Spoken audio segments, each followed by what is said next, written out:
Colère anti-musulman à Sittwe, dans l'ouest de la Birmanie. Les moines de cette ville à majorité bouddhiste ont pris la tête d'un mouvement contre les Rohingyas, minorité musulmane apatride. La plupart d'entre eux ont fui la ville après des violences communautaires en juin, mais ils sont des milliers à vouloir rester. Nous voulons que les musulmans quittent la ville, parce qu'ils nous causent si souvent des problèmes. S'ils sont ici, nos citoyens auront des problèmes. Alors nos moines veulent qu'ils s'en aillent.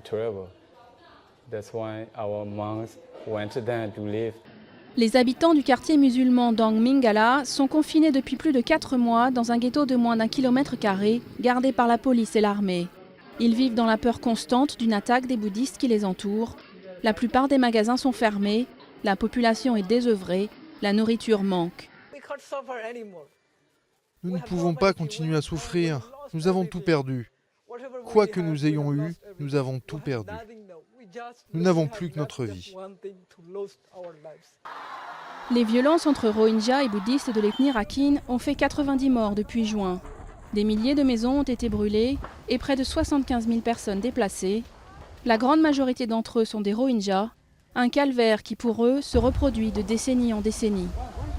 La première des violations des droits de l'homme que subissent les Rohingyas est une discrimination systématique qui se manifeste dans des restrictions de mouvement, de travail, de mariage, d'éducation, d'accès à la santé et à l'emploi.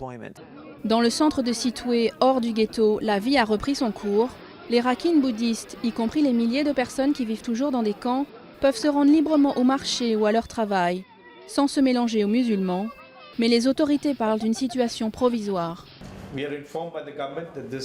Le gouvernement nous a expliqué que le but était de contrôler les violences, qu'il s'agissait d'une séparation temporaire, pas d'une ségrégation.